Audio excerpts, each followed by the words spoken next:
ask yourself a question.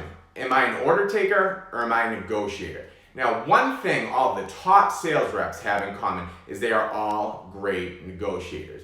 Now, when we think about negotiation, we often think about it in financial terms. We think about rates and fees and things like that. But the top salespeople, the most successful salespeople, negotiate every step of the process and the deal. That may be the communication methods, that may be feedback, that is everything involved from point A to point B within the deal.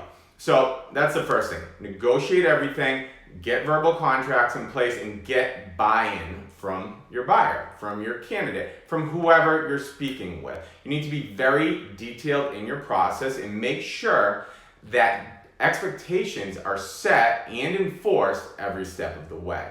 The second thing we want to talk about is how do we negotiate the best deal and what is the best deal? And so when we're talking about negotiation, our end goal is what is in the best sake of the business as a whole. What is going to make the best deal? What is going to make everyone involved the most money long term? So when we're looking at that, to do that, we need to understand what our ideal end goal is. So what is 100% your terms, perfect deal? What does it look like? And there's so many people that don't understand this.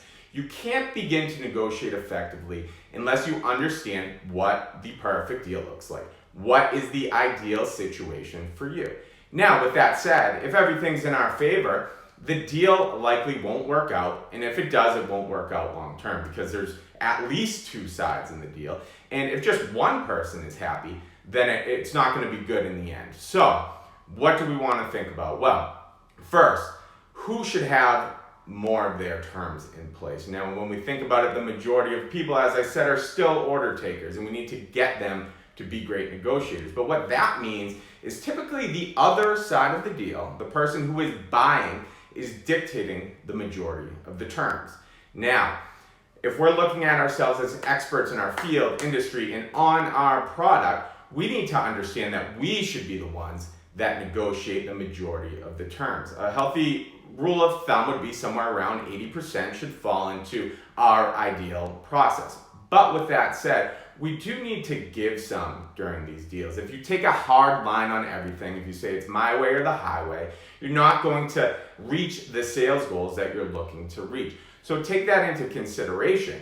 Now, if we want to stay at about 80% and roughly around there on our terms, because we're the expert and we know what's in the best interest of the deal of everyone involved, then we need to think about trade-offs, and that is the key. When you give something, take a little something back. So to do that, you really need to understand your buyer. So that is why I preach all the time, intel, intel, intel.